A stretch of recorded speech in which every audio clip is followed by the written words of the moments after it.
नमस्कार दोस्तों, डेट है आज की 1 अक्टूबर 2021 और स्वागत है आपका एटोयल डिस्कशन में। 3 इश्यूज आज हम डिस्कस करेंगे, 2 हिंदू के और 1 इंडियन एक्सप्रेस का। सबसे पहले हम हिंदू का आर्टिकल डिस्कस करेंगे पॉलिटिकल पार्टीज से संबंधित। दूसरे नंबर पे मालन्यूट्रिशन की समस्या से संबंधित आर्टिकल डिस्कस करेंगे, मिड डे मील स्कीम का नाम अब पीएम पोषण स्कीम है। तीसरे नंबर पे इंडियन एक्सप्रेस का आर्टिकल हम डिस्कस करेंगे आउटर स्पेस से संबंधित। क्वेश्चन जो आपको अटेम्प्ट करना है, ये यूपीएससी ने 2016 में पूछा था, पॉलिटिकल पार्टी से संबंधित ये क्वेश्चन है। इंडियन पॉलिटिकल पार्टी सिस्टम जो है, यहाँ पर देखिए, इंडियन पार्टी सिस्टम जो है वो एक ट्रांजिशन के फेज से गुजर रहा है और इंडियन पार्टी सिस्टम में बहुत सारी कॉन्ट्राडिक्शंस एंड पैराडॉक्सेस हैं। तो ये क्वेश्चन यूपीएससी ने 2016 के मेंस में पूछा था, आपको अटेम्प्ट करना है। आपको बताना है इंडियन पार्टी सिस्टम में क्यों कॉन्ट्राडिक्शंस और पैराडॉक्सेस हैं। चलिए डिस्कशन स्टार्ट करते हैं। First important article political parties से संबंधित है। आप जीएस पेपर सेकंड के इस टॉपिक से आर्टिकल को रिलेट कर सकते हो। इससे पहले कि हम ये आज का आर्टिकल डिस्कस करें, बैक टू बेसिक्स, थोड़े बेसिक डिस्कस करते हैं। और बेसिक्स डिस्कस करने के लिए एनसीईआरटी से बढ़िया सोर्स क्या हो सकता है। एनसीईआरटीज में पॉलिटिकल पार्टीज के बारे में क्या दिया हुआ है। देखो, political parties is a group of people, मतलब पॉलिटिकल पार्टी में क्या होता है, बहुत सारे लोग एक साथ आते हैं। इन लोगों का विश्वास होता है कि ये पर्टिकुलर पॉलिसीज, ये पर्टिकुलर प्रोग्राम्स देश का भला कर सकते हैं। तो उन पॉलिसीज और प्रोग्राम्स को इंप्लीमेंट करने के लिए पॉलिटिकल पार्टी सत्ता में आना चाहती हैं, ताकि सत्ता में आकर सरकार बना के उन प्रोग्राम्स और पॉलिसीज को इंप्लीमेंट किया जा सके जिनमें उनका विश्वास है। ये सिंपल मतलब है पॉलिटिकल पार्टी का। एग्जाम्पल देता हूं, एग्जाम्पल से आपको ज़्यादा अच्छे से समझ में आएगा। इलेक्शन से पहले विभिन्न पॉलिटिकल पार्टीज अपना अपना मैनिफेस्टो जारी करती हैं। जैसे देखो, बीजेपी ने अपने मैनिफेस्टो में कहा था, हम राम मंदिर बनवाएंगे, स्पेशल स्टेटस जो जम्मू एंड कश्मीर को दिया गया है उसे रिवोक करवाएंगे, हम पीएसयूज को प्राइवेटाइज करवा देंगे। तो ये पर्टिकुलर प्रोग्राम्स हैं, पर्टिकुलर पॉलिसीज हैं जिसमें बीजेपी के जो लोग हैं वो विश्वास रखते हैं, इसलिए वो एक साथ आए हैं ताकि सत्ता हासिल की जा सके और इन्हें इंप्लीमेंट किया जा सके। अब बात करें फंक्शंस क्या होते हैं पॉलिटिकल पार्टीज के। सबसे पहले पॉलिटिकल पार्टीज इलेक्शन लड़ती हैं।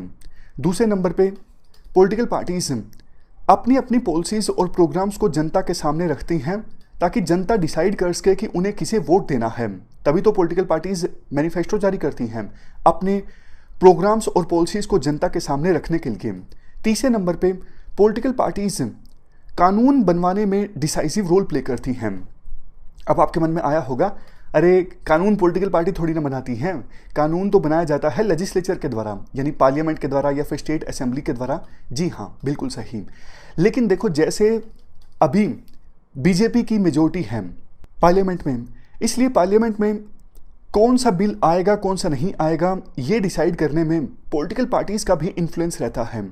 चौथे नंबर पे पॉलिटिकल पार्टीज सरकार बनाती हैं। जैसे बीजेपी की सत्ता आई, बीजेपी की मेजोरिटी आई, बीजेपी ने सरकार बनाई और अभी सरकार चला रही है। तीसरे नंबर पे पॉलिटिकल पार्टीज अपोजिशन का रोल भी प्ले करती हैं। जैसे कांग्रेस और दूसरी जो पार्टीज हैं अभी वो अपोजिशन का रोल प्ले कर रही हैं, यानी उन्हें लगता है कि सरकार की जो नीतियाँ सही नहीं हैं, जो कानून सरकार बनवाना चाहती है वो सही नहीं है, तो उसका विरोध किया जाता है विपक्षी पार्टीज के द्वारा। Next, political parties shape public opinion. Political parties देखो पब्लिक ओपिनियन को भी शेप करती हैं। कुछ पॉलिटिकल पार्टीज का फोकस नेशनलिज्म पर ज़्यादा होता है, कुछ पॉलिटिकल पार्टीज रीजनल इश्यूज पर लोगों का ध्यान आकर्षित करना चाहती हैं। जैसे हमारा जो रीजन है वो बहुत ज़्यादा बैकवर्ड हो गया है, यहाँ पे डेवलपमेंट की आवश्यकता है, तो पब्लिक ओपिनियन को शेप किया जाता है पॉलिटिकल पार्टीज के द्वारा। Next, access to government machinery and welfare schemes. इसका मतलब देखो ये है, जो लोकल लेवल पर वोटर होता है ना, कई बार उसकी एक्सेस एमएलए या फिर एमपी तक नहीं होती, लेकिन लोकल लेवल पे पार्टी का कोई लीडर होता है ना, छोटा लीडर, उस तक उस वोटर की एक्सेस जरूर होती है। तो उस छोटे लीडर को कह के वोटर जो है गवर्नमेंट के प्रोग्राम्स को एक्सेस करता है अगर उसे कोई दिक्कत आती है। वैसे तो देखो प्रोग्राम्स सबके लिए ही होते हैं, सरकार की स्कीम्स सबके लिए ही होती हैं, लेकिन वोटर को कोई दिक्कत आती है ना, तो वो लोकल लीडर तक ज़्यादा आसानी तक पहुंच सकता है। तो ये सारे हमने फंक्शंस डिस्कस किए पॉलिटिकल पार्टीज़ के। पॉलिटिकल पार्टीज़ देखो एक प्रकार से जनता के बीच में और सरकार के बीच में लिंक का काम करती हैं। एक तरफ वोटर है, दूसरी तरफ गवर्नमेंट है और बीच में है पॉलिटिकल पार्टीज हैं। जनता की आवाज़ को सरकार तक पहुंचाती हैं पॉलिटिकल पार्टीज हैं।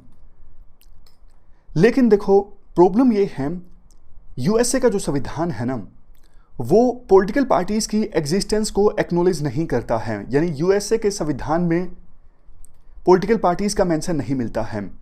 तो क्या ब्रिटेन के संविधान में पॉलिटिकल पार्टीज का मेंशन मिलता है? नहीं, ब्रिटेन में भी नहीं। एक बहुत बड़े कॉन्स्टिट्यूशनलिस्ट हैं सर आइवर जेनिंग्स, इन्होंने ब्रिटिश संविधान के बारे में कहा था, अगर आज के समय में ब्रिटिश संविधान का रियलिस्टिक सर्वे किया जाए ना, तो वो सर्वे स्टार्ट होगा पॉलिटिकल पार्टीज से, अंत होगा पॉलिटिकल पार्टीज से, और बीच में भी पॉलिटिकल पार्टीज को डिस्कस करेगा।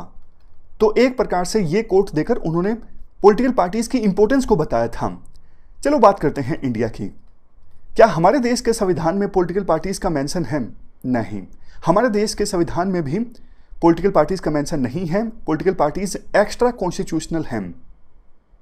ये देखो, काफी अफसोस की बात है, हमारे देश का जो संविधान है ना, वर्ल्ड के सबसे लेंथीएस्ट संविधानों में से एक है। इवन देखो, कोऑपरेटिव सोसाइटीज तक के बारे में बताया गया है। यहां पर देखो, आर्टिकल 19(1)(c), ये फंडामेंटल राइट है, कोई भी पर्सन कोऑपरेटिव सोसाइटी को इस्टेब्लिश कर सकता है। लेकिन फंडामेंटल राइट्स में पॉलिटिकल पार्टी को इस्टेब्लिश करने का अधिकार का कोई मेंशन नहीं है। जबकि देखो, जर्मनी एक ऐसा देश है जिसके संविधान में डिटेल से बताया गया है पॉलिटिकल पार्टीज कैसे फंक्शन करेंगी, उनका रोल क्या होगा। जर्मनी के संविधान का जो आर्टिकल 21 है ना, वो डील करता है पॉलिटिकल पार्टीज के स्टेटस, राइट्स, ड्यूटीज और फंक्शंस के बारे में। जर्मनी का संविधान कहता है पॉलिटिकल पार्टीज लोगों की पॉलिटिकल विल को फॉर्म करने में पार्टिसिपेट करेंगी, उन्हें फ्रीली इस्टेब्लिश किया जा सकता है, उनकी जो इंटरनल ऑर्गेनाइजेशन होगी वो डेमोक्रेटिक प्रिंसिपल्स के आधार पर होगी। पॉलिटिकल पार्टी अगर फेडरल रिपब्लिक ऑफ जर्मनी के एग्जिस्टेंस को खतरे में डालती हैं तो वो अनकॉन्स्टिट्यूशनल हो जाएंगी, और ये फैसला जर्मनी की फेडरल कॉन्स्टिट्यूशनल कोर्ट के द्वारा किया जाएगा कि कोई पॉलिटिकल पार्टी अनकॉन्स्टिट्यूशनल है या फिर नहीं है। सबसे लास्ट में पॉलिटिकल पार्टी से संबंधित जो डिटेल्स हैं उनको रेगुलेट किया जाएगा फेडरल लॉज के द्वारा। तो ये सब बातें जर्मनी के संविधान में लिखी हुई हैं पॉलिटिकल पार्टीज़ के बारे में। बट हमारे देश में पॉलिटिकल पार्टीज़ को रेगुलेट किया जाता है रिप्रेजेंटेशन ऑफ पीपल एक्ट के सेक्शन 29A क्लास 5 के द्वारा। इसमें लिखा गया है कि पॉलिटिकल पार्टीज़ जो हैं वो हमारे देश में socialism, secularism, democracy, sovereignty, unity, integrity of India, इन सभी प्रिंसिपल्स को फॉलो करेंगी। आप बताइए, क्या पॉलिटिकल पार्टीज़ के द्वारा ऐसा किया जाता है? नहीं किया जाता। मतलब बहुत सारी पॉलिटिकल पार्टीज़ हैं जो बनी ही धर्म के नाम पे हैं। बहुत सारी पॉलिटिकल पार्टीज़ हमारे देश में कास्ट बेस्ड हैं, और कई सारी पॉलिटिकल पार्टीज़ ऐसी हैं जो एक ही परिवार के इर्द गिर्द घूम रही हैं, जैसे समाजवादी पार्टी है, आरजेडी पार्टी है। बहुत सारी ऐसी पॉलिटिकल पार्टीज़ हैं जो एक ही परिवार के इर्द गिर्द घूम रही हैं। पॉलिटिकल पार्टीज़ के अंदर कोई भी डेमोक्रेसी नहीं है। जबकि देखो, यूके यूएस में कम से कम ऐसा नहीं होता है। वहाँ बेशक उनके संविधान में पॉलिटिकल पार्टीज़ का मेंशन नहीं है, लेकिन पॉलिटिकल पार्टीज़ के अंदर डेमोक्रेसी ज़रूर है। यूके में कंजर्वेटिव पार्टी की एक नेशनल कंजर्वेटिव कन्वेंशन होती है जो इसकी टॉप बॉडी होती है। यूके में कंजर्वेटिव पार्टी में सेंट्रल काउंसिल है और एक एग्जीक्यूटिव कमेटी भी है। सेंट्रल काउंसिल जो है वो कंजर्वेटिव पार्टी के प्रेसिडेंट को चुनती है, चेयरमैन को चुनती है, वाइस चेयरमैन को चुनती है अपनी एनुअल मीटिंग में। ये एग्जीक्यूटिव कमेटी को भी इलेक्ट करती है जो महीने में एक बार मिलती है। यूएसए की बात करें, दोनों जो पॉलिटिकल पार्टीज हैं, democratic party and Republican party, इनकी देखो अपनी अपनी नेशनल कमेटी है जो इन पॉलिटिकल पार्टीज की टॉप डिसीजन मेकिंग बॉडी है। नेशनल कमेटी रोल प्ले करती है प्रेसिडेंशियल इलेक्शन में और पॉलिटिकल पार्टी के एजेंडा सेटिंग में। एजेंडा क्या होगा, किन नीतियों पर काम करना चाहेगी पॉलिटिकल पार्टी, ये सब कुछ डिसाइड किया जाता है यूएस में इन पॉलिटिकल पार्टीज की नेशनल कमेटी के द्वारा। अब आप बताइए, क्या हमारे देश में ऐसा होता है? नहीं, एक दो पॉलिटिकल पार्टी में ऐसा होता है, ज़्यादातर में नहीं होता। पहले देखो, कांग्रेस में हाईकमांड कल्चर हुआ करता था। मतलब सोनिया गांधी या शीर्ष पर जो नेता बैठे हैं वो चाहेंगे वही होगा। अब बीजेपी में भी ऐसा हो गया है। बीजेपी में पहले पार्लियामेंट्री बोर्ड हुआ करता था, वो डिसाइड करता था, लेकिन आज के समय में प्रधानमंत्री मोदी, अमित शाह, इनके पास में पावर्स काफ़ी ज़्यादा हैं, तो डिसीजन मेकिंग जो है वो सेंट्रलाइज हो चुकी है। तो अभी आवश्यकता ये है कि पॉलिटिकल पार्टीज़ को कॉन्स्टिट्यूशनलाइज किया जाए। मतलब हमारे देश के संविधान में पॉलिटिकल पार्टीज़ को रेगुलेट करने के लिए प्रोविज़न होना चाहिए, आर्टिकल्स होने चाहिए, ताकि पॉलिटिकल पार्टीज़ के अंदर इंट्रा पार्टी डेमोक्रेसी इंश्योर की जा सके, ट्रांसपेरेंसी इंश्योर की जा सके कि कहाँ से वो फंडिंग प्राप्त करते हैं, और कुछ पॉलिटिकल पार्टीज़ जो धर्म के नाम पर हैं, जात के नाम पर हैं, उन्हें डीकम्युनलाइज किया जा सके। ये पूरा आर्टिकल हमने डिस्कस किया पॉलिटिकल पार्टीज से संबंधित। चलते हैं आगे। इसके बाद नेक्स्ट आर्टिकल मालन्यूट्रिशन की समस्या से संबंधित है। आप जीएस पेपर सेकंड के इस टॉपिक से आर्टिकल को रिलेट कर सकते हो। क्या कंटेक्स्ट है? देखो, मिड डे मील स्कीम का नाम अब पीएम पोषण स्कीम होगा। PM Poshan scheme. Mid day meal scheme पहली से 8वीं क्लास तक के बच्चों को कवर करती थी, लेकिन ये पीएम पोषण स्कीम है, ये प्री प्राइमरी क्लासेस के बच्चों को भी कवर करेगी, जैसे एलकेजी, यूकेजी। पहले इन बच्चों को आईसीडीएस यानी इंटीग्रेटेड चाइल्ड डेवलपमेंट स्कीम के अंतर्गत कवर किया जाता था, आंगनवाड़ीज में बच्चे जाते थे। लेकिन अब जो प्री प्राइमरी क्लासेस के बच्चे हैं वो भी इस स्कीम के अंतर्गत आएंगे, पीएम पोषण स्कीम, जिसका पहले नाम था मिड डे मील स्कीम। यानी प्राइमरी से पहले क्लासेस के जो बच्चे हैं, यूकेजी, एलकेजी, उनको भी गर्म बना हुआ खाना मिलेगा। राइटर कहते हैं, देखो बिल्कुल सही समय में सरकार ने यह फैसला लिया है, क्योंकि देखो कोविड के चलते बहुत सारे लोगों की इकोनॉमिक सिचुएशन खराब हुई है, इनकम लेवल कम हुआ है, और कोविड जब आया था, लॉकडाउन लगा, लॉकडाउन के कारण इस मिड डे मील स्कीम में डिसरप्शन आ गया। अब डिसरप्शन की वजह से जो छोटे बच्चे हैं गरीब परिवारों के, उनका जो न्यूट्रिशनल लेवल है उस पर नेगेटिव इम्पैक्ट पड़ा। नेशनल फैमिली हेल्थ सर्वे का 5वां edition, national family health survey का जो ये सर्वे है, ये देखो कंडक्ट किया गया था दिसंबर 2020 में 22 स्टेट्स और यूनियन टेरिटरीज में। पता ये लगता है कि 13 स्टेट्स में चाइल्ड स्टंटिंग जो है वो बढ़ गई। चाइल्ड स्टंटिंग मतलब एज के हिसाब से बच्चों की हाइट नहीं बढ़ पाती। इसके अलावा बच्चों में और महिलाओं में जो खून की कमी है यानी एनीमिया है वो भी इंक्रीज हो गया, और 12 स्टेट्स ऐसे हैं जहां पे वेस्टिंग का जो लेवल है वो सीरियस है। वेस्टिंग मतलब हाइट के हिसाब से उतना बच्चों का वेट नहीं होता, मतलब जितनी हाइट है उतना वेट होना चाहिए ना, लेकिन ऐसा होता नहीं। इस सिचुएशन को कहा जाता है वेस्टिंग। अब देखो कोई छोटा बच्चा अपने बचपन में ही उसका न्यूट्रिशनल लेवल अगर काफ़ी ख़राब है तो इसका रिजल्ट क्या निकलेगा? इसका रिजल्ट ये निकलेगा वो बच्चा शारीरिक रूप से फुली डेवलप नहीं हो सकेगा, और इसके साथ साथ मेंटली भी फुली डेवलप नहीं हो सकेगा।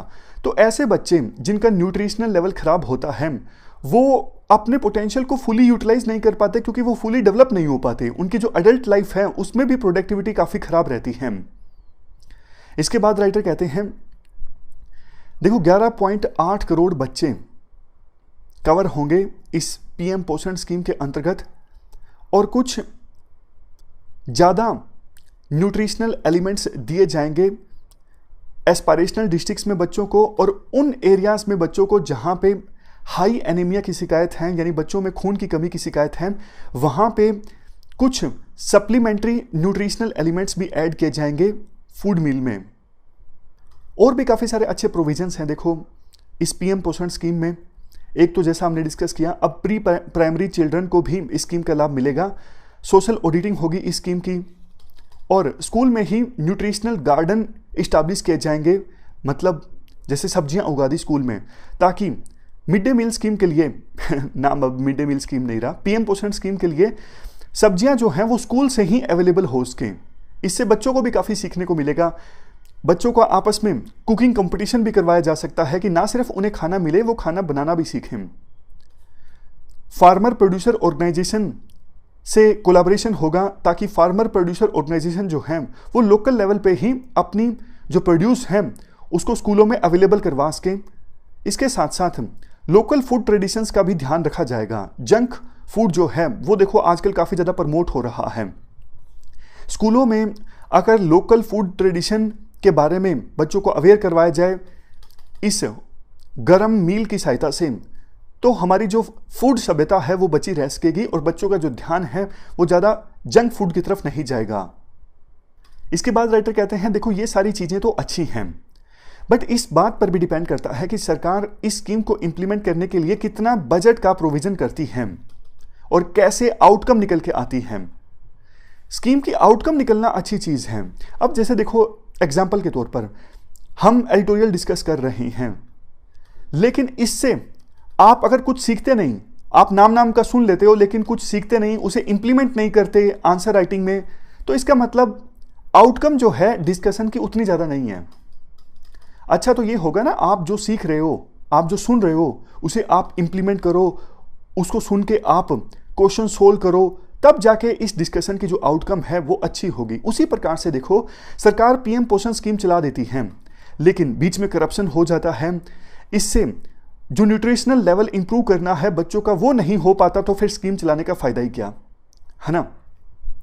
सरकार कहती है आने वाले 5 सालों में हम इस स्कीम के लिए, पीएम पोषण स्कीम के लिए 1,30,794 करोड़ रुपए खर्च करेंगे। इसमें से 31,733 करोड़ रुपए तो स्टेट्स और यूटीज खर्च करेंगे, बाकी सेंट्रल गवर्नमेंट खर्च करेगी। कुछ तो सेंट्रल गवर्नमेंट सीधा सीधा डायरेक्ट खर्च करेगी, कुछ फूड सब्सिडी के माध्यम से खर्च करेगी। कंक्लूजन में इस आर्टिकल में कहा जाता है देखो ये वो समय है जब एक तरफ हमारे देश में इनइक्वालिटीज़ बढ़ती जा रही हैं।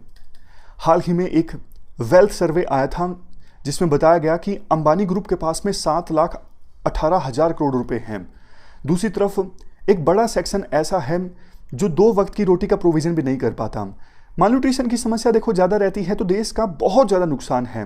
वो बच्चे जो बड़े होकर बहुत प्रोडक्टिव लाइफ बिता सकते थे, देश की इकोनॉमी में कंट्रीब्यूट कर सकते थे, देश की जीडीपी में कंट्रीब्यूट कर सकते थे, लेकिन सिर्फ इसलिए नहीं कर पाए क्योंकि वो बचपन में मालन्यूट्रिशन का शिकार थे, इसलिए मेंटली वो फुली डेवलप नहीं हो सके, वो अच्छे से स्किल नहीं हासिल कर पा सके। तो देश के ह्यूमन रिसोर्सेज का कितना वेस्ट होगा, इकोनॉमी का कितना वेस्ट होगा अगर हम मालन्यूट्रिशन की समस्या खत्म नहीं कर पाते हैं। चलो ये सब चीज़ें तो ठीक हैं, लेकिन उससे भी ज़्यादा मोरली देखो कितना ज़्यादा गलत है कि एक तरफ हम सुपर पावर बनने की कोशिश कर रहे हैं, दूसरी तरफ आज़ादी को मिले 75 वर्ष पूरे हो चुके हैं, मालन्यूट्रिशन की समस्या अभी तक हम नहीं खत्म कर पाए हैं। तो central government enough funds allocate करे इस स्कीम की इंप्लीमेंटेशन के लिए, और जो जो प्रोविजन किए गए हैं उनकी इफेक्टिव इंप्लीमेंटेशन भी होनी चाहिए, ऐसा राइटर बोलते हैं। चलते हैं आगे। इसके बाद नेक्स्ट आर्टिकल आउटर स्पेस से संबंधित है। आप जीएस पेपर 3 के इस टॉपिक से आर्टिकल को रिलेट कर सकते हो। इससे पहले कि हम ये आर्टिकल डिस्कस करें, आउटर स्पेस से संबंधित कुछ बेसिक्स हम रिवाइज कर लेते हैं ताकि बैकग्राउंड आपको पूरी तरह से क्लियर हो जाए। देखो एक समय ऐसा था कोल्ड वॉर के दौरान जब यूएसए और यूएसएसआर के बीच आउटर स्पेस को एक्सप्लोर करने के लिए रेस देखने को मिली थी। यूएसएसआर ने उस समय जहां एक तरफ स्पुतनिक को लॉन्च किया, यूएसए ने अपोलो 11 को लॉन्च किया। इंडिया की बात करें, इंडिया ने भी पिछले कुछ सालों में आउटर स्पेस को एक्सप्लोर करने की दिशा में महारत हासिल की है। हमने चंद्रयान को लॉन्च किया, मंगलयान को लॉन्च किया, ये हमारे लिए नेशनल प्राइड है। बट देखो पहले जितना इंटरेस्ट विभिन्न एक्सपर्ट्स के द्वारा आउटर स्पेस में लिया जाता था, वो इंटरेस्ट पहले की अपेक्षा कर थोड़ा कम हुआ है। आज साइबर स्पेस पे फोकस ज़्यादा है। साइबर स्पेस में नई नई टेक्नोलॉजीज इमर्ज होकर आई है, जैसे big data, artificial intelligence.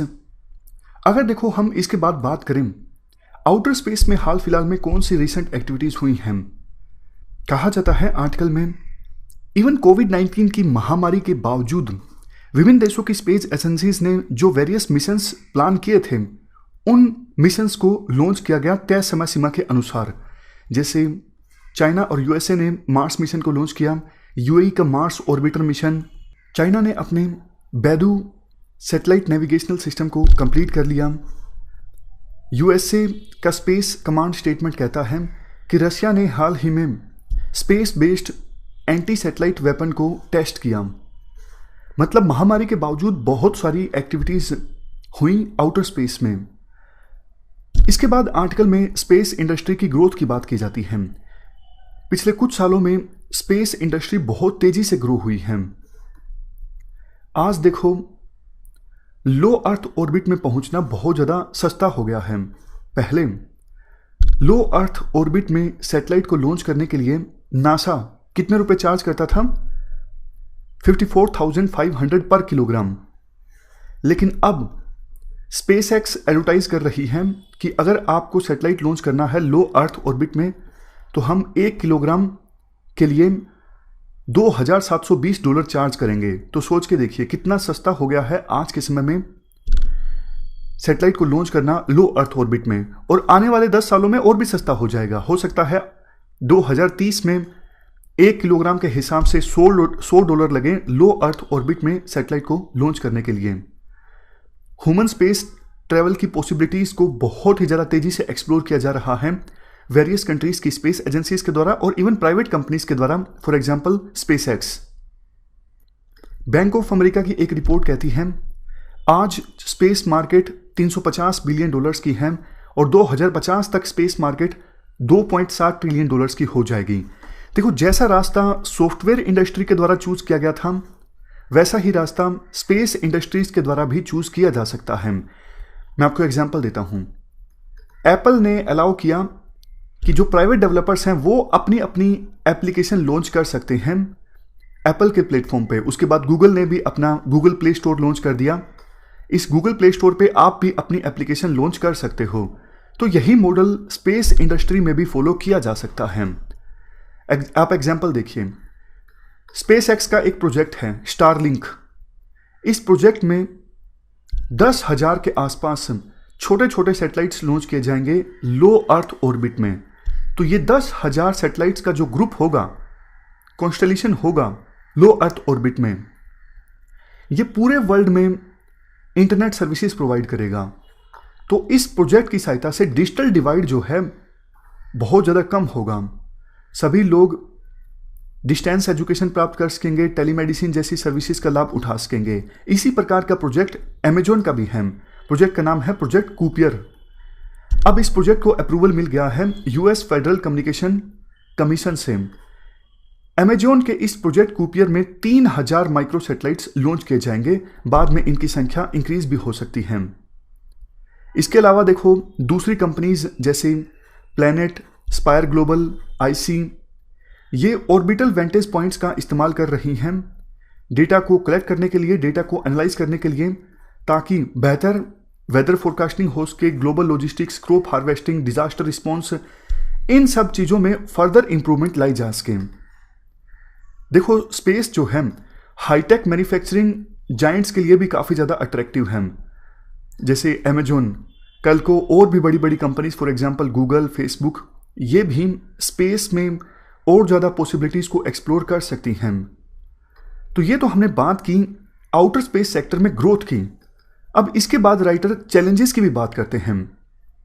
Challenges भी काफ़ी सारे हैं आउटर स्पेस को एक्सप्लोर करने में। देखो, आउटर स्पेस अभी फिलहाल डेमोक्रेटाइज है, मतलब ऐसा कुछ नहीं है कि एक ही देश आउटर स्पेस का इस्तेमाल कर सकता है। जिस भी स्टेट के पास टेक्नोलॉजी है वो सैटेलाइट लॉन्च कर सकता है आउटर स्पेस में। बट धीरे धीरे आउटर स्पेस जो है वो बहुत ज़्यादा क्राउडेड होता जा रहा है। तो ऑलरेडी जो मल्टीलेटरल फ्रेमवर्क है आउटर स्पेस की गवर्नेंस के लिए वो पुराना हो गया है। देखो, 1960s में और 1970s में स्पेस से संबंधित लॉ बने थे।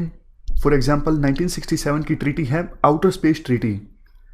इस ट्रीटी में पहली बार माना गया अर्थ पे तो देखो विभिन्न देशों ने बाउंड्रीज खींच ली, ये मेरी बाउंड्री, ये आपकी बाउंड्री, ये मेरा एरिया, ये तेरा एरिया।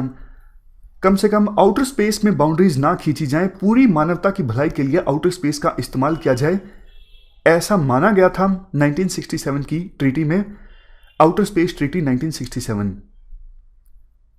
इसके अलावा और भी स्पेस लॉस या फिर कन्वेंशंस आए, जैसे rescue agreement, space liability convention, space registration convention. आप इन्हें एक्सपेंशन कह सकते हो आउटर स्पेस ट्रीटी का। उसके बाद 1979 में एक और ट्रीटी आई, मून ट्रीटी। हालांकि जो मेजर स्पेस फेयरिंग नेशंस हैं, मतलब जिनके पास जो बड़ी स्पेस पावर्स हैं, उनके द्वारा इस ट्रीटी को रेटिफाई नहीं किया गया। अगर देखो बड़ी स्पेस पावर्स ही रेटिफाई नहीं करेंगी ट्रीटी को, तो फिर वो ट्रीटी थोड़ी सी इररिलेवेंट हो जाती है। मतलब सिग्निफिकेंस ज़्यादा नहीं रहती उस ट्रीटी की। इवन देखो जो स्पेस लॉज हैं फिलहाल, उनमें कोई डिस्प्यूट सेटलमेंट मैकेनिज्म भी नहीं है। मान लीजिए रशिया यूएसए की स्पेस एसेट्स को नुकसान पहुंचाने की कोशिश करता है, तो डिस्प्यूट को कैसे सोल्व किया जाएगा? और मान लीजिए ऐसा हो जाता है गलती से रशिया की सैटेलाइट का जो कचरा है वो यूएसए की सैटेलाइट से टकरा जाए और यूएसए की सैटेलाइट को इससे नुकसान पहुंचे, तो क्या रशिया इसका हर्जाना देगा? मतलब इस प्रकार की बहुत सारी ऐसी चीज़ें हैं जिनको एड्रेस करने के लिए डिस्प्यूट सेटलमेंट मैकेनिज्म नहीं है। और जैसा हमने शुरुआत में डिस्कस किया, ऑर्बिट जो हैं उनमें कंजेशन बढ़ता जा रहा है। दूसरा चैलेंज देखो ये है, अभी जो लीगल फ्रेमवर्क है ना वो स्टेट सेंट्रिक है, क्योंकि पहले स्पेस सेक्टर में प्राइवेट कंपनीज तो हुआ नहीं करती थी, लेकिन अब तो बहुत सारी प्राइवेट कंपनीज सामने आने लगी हैं। जैसे स्पेस एक्स का एग्जाम्पल ले लीजिए, अमेजोन का एग्जाम्पल ले लीजिए। इंडिया में भी हाल ही में एक एंटिटी का निर्माण किया गया इन स्पेस। ये स्पेस सेक्टर में प्राइवेट एक्टिविटीज़ को प्रमोट करने के लिए है। तो जो लीगल फ्रेमवर्क है वो ऐसा होना चाहिए जिसके अंदर नॉन स्टेट एक्टर्स भी आएँ, ये प्राइवेट कंपनीज भी आएँ। नेक्स्ट चैलेंज, नासा का ये कहना है एक एस्ट्रॉयड है जिसका नेम है 16 साइकी। ये हैवी मेटल्स में बहुत ज़्यादा रिच है, और जो हैवी मेटल्स हैं इस एस्ट्रॉयड में उनकी कीमत है 10,000 क्वाड्रिलियन। क्वाड्रिलियन मतलब 10⁻15। इतनी वैल्यू के हैवी मेटल्स हैं इस एस्ट्रॉयड में, और नासा कोशिश कर रहा है कि कैसे ना कैसे करके उन मेटल्स को एक्सप्लॉइट किया जाए, एक्सेस हासिल की जाए। अब आर्टिकल में कहा जाता है, देखो शुरुआत में तो 1967 की ट्रीटी में ये डिसाइड किया गया था ना कि आउटर स्पेस में जो भी रिसोर्सेज हैं उन पर एक देश का कब्जा नहीं होगा, कोई भी एक देश उन रिसोर्सेज को एक्सप्लॉइट नहीं करेगा, वो सभी पूरी मानवता के लिए हैं। बट नासा अगर ऐसा करती है, 16 साइकी एस्ट्रॉयड के रिसोर्सेज को अगर एक्सप्लॉइट किया जाता है तो ये 1967 की ट्रीटी के स्पिरिट के अगेंस्ट होगा। इसके बाद है नेक्स्ट चैलेंज।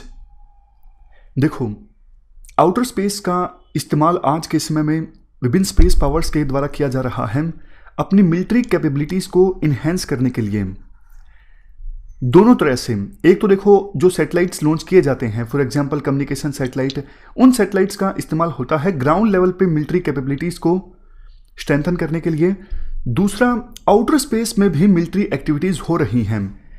जैसे इंडिया का ही एग्जांपल ले लीजिए, इंडिया ने कुछ महीनों पहले एंटी सैटेलाइट वेपन का सफलतापूर्वक टेस्ट किया था। और भी एग्जांपल्स आप ले सकते हो।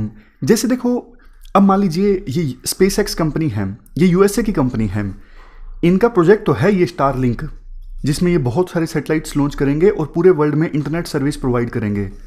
बट कल को मान लीजिए यूएसए की चाइना के साथ लड़ाई हो जाती है, किसी दूसरे देश के साथ लड़ाई हो जाती है, यूएसए तो बोलेगा ना स्पेस एक्स को कि आप डेटा दीजिए ताकि हम पता लगा सकें दूसरे देश की मिलिट्री एक्टिविटीज़ के बारे में। तो ये स्पेस एक्स कंपनी तो यूएसए का ही साथ देगी ना। तो कहने का मतलब ये है आउटर स्पेस में जो ये मिलिट्री एक्टिविटीज़ हो रही हैं, अगर ये आने वाले समय में और ज़्यादा बढ़ती हैं तो ये आउटर स्पेस के पीसफुल यूज़ के अगेंस्ट होगा। तो इसके लिए कोई ट्रीटी होनी चाहिए। 2008 में चाइनीज़ और रशियन बैक्ड ट्रीटी प्रपोजल आए थे, जिनको अपडेट भी किया गया 2014 में, लेकिन लीगल, टेक्निकल और पॉलिटिकल रीजंस के कारण कॉन्फ्रेंस ऑन डिसआर्मामेंट तक ये नहीं पहुंच के। इसके अलावा यूरोपियन यूनियन का international code of conduct for outer space activities, इसको भी ज़्यादा बल नहीं मिला, मतलब ज़्यादा आगे ये कोड ऑफ कंडक्ट नहीं बढ़ सकी। और आज तो आपको पता है कितनी ज़्यादा लड़ाई है विभिन्न देशों के बीच, ग्रुप सा बना हुआ है। एक तरफ चाइना, रशिया ये देश हैं, दूसरी तरफ जापान, यूएसए ये सब देश हैं। तो किसी ट्रीटी का साइन होना बहुत ही मुश्किल है। अब लास्ट में इंडिया के एंगल की बात की जाती है।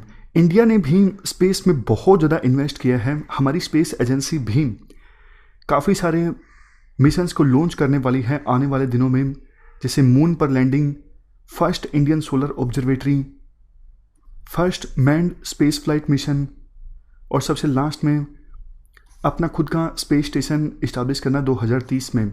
ये हमारी कुछ आने वाले दिनों में स्पेस एक्टिविटीज़ रहने वाली हैं।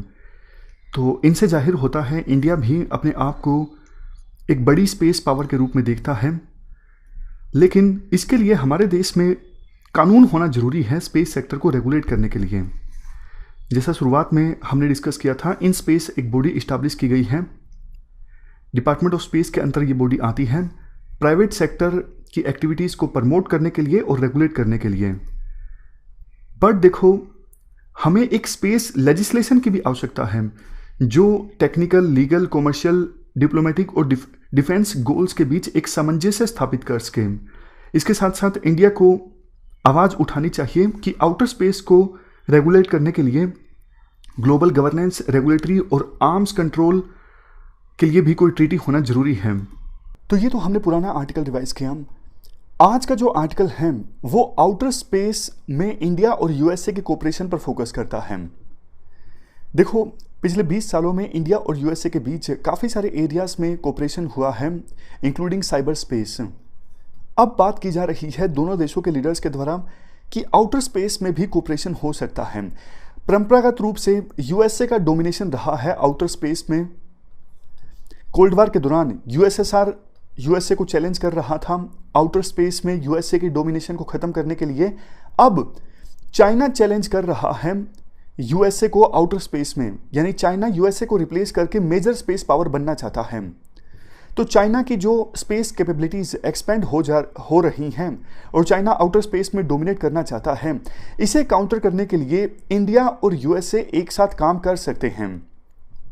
जैसे देखो, मैरीटाइम डोमेन अवेयरनेस होती है ना, maritime domain awareness, for example Indian ocean में कौन सा शिप जा रहा है, कौन सा आ रहा है, कैसा टेरेन है, और पायरेसी से संबंधित और रिसोर्सेज से संबंधित हर चीज़ को लेके कोऑपरेशन होता है विभिन्न पावर्स के बीच। इंडिया में तो एक फ्यूजन सेंटर भी है गुरुग्राम में, जिसका नाम है information fusion centre for Indian Ocean region. इसमें काफ़ी सारे देशों ने अपने अपने नेवल ऑफिसर डिप्लॉय करके रखे हैं और मैरीटाइम डोमेन अवेयरनेस से संबंधित विभिन्न देश आपस में कोऑपरेट करते हैं।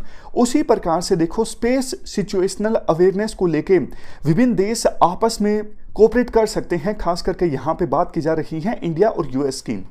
जैसे स्पेस में कौन सा ऑब्जेक्ट कहाँ पर मौजूद है, कहाँ पर मूव कर रहा है, उसको लेके आपस में ये देश कोऑपरेट कर सकते हैं।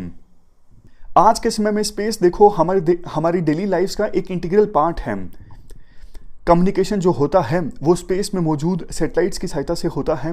जो अर्थ ऑब्जर्वेशनल सैटेलाइट्स हैं वो बेसिक डिटेल्स प्रोवाइड करते हैं वेदर संबंधित और दूसरी जरूरी चीज़ों से संबंधित। अगर देखो ऐसा एग्रीमेंट इंडिया और यूएसए के बीच साइन होता है ना स्पेस सिचुएशनल अवेयरनेस से संबंधित, तो ये इंडिया के लिए अपनी तरह का पहला एग्रीमेंट होगा आउटर स्पेस से संबंधित। वैसे यूएसए ने तो इस प्रकार के एग्रीमेंट 2 डजन से ज़्यादा कंट्रीज़ के साथ साइन करके रखे हैं। इंडिया और यूएस के जो डेलीगेशन मिले उन्होंने आर्टेमिस अकॉर्ड को भी डिस्कस किया। आर्टेमिस अकॉर्ड ये यूएसए का इनिशिएटिव है जिसके तहत मून या फिर दूसरी जो प्लैनेटरी ऑब्जेक्ट्स हैं ना वहाँ पर एक्टिविटीज़ को रेगुलेट किया जाएगा। मतलब नॉर्म्स डेवलप किए जाएंगे कि मून और दूसरे प्लैनेटरी ऑब्जेक्ट्स पर एक्टिविटी को कैसे कैरी आउट किया जाए। विभिन्न देश अपने अपने मिशन भेजते रहते हैं ना वहाँ पर, तो ये सब काम इस्टेब्लिश्ड रूल्स और इस्टेब्लिश्ड नॉर्म्स के अकॉर्डिंग होना चाहिए। देखो 20वीं सेंचुरी में यानी पिछली शताब्दी में आउटर स्पेस ट्रीटी आई, मून ट्रीटी आई, लेकिन आज के समय में ना टेक्नोलॉजी काफ़ी ज़्यादा डेवलप हो चुकी हैं, तो ये ट्रीटीज़ पुरानी हो चुकी हैं। या तो इन्हें रीइंफोर्स करने की आवश्यकता है या फिर इनमें अमेंडमेंट लाने की आवश्यकता है। इंडिया यूएस के अलावा देखो वैसे क्वाड जो है, क्वाड के जो मेंबर कंट्रीज़ हैं वो भी आउटर स्पेस पर काफ़ी कोलैबोरेट कर रहे हैं।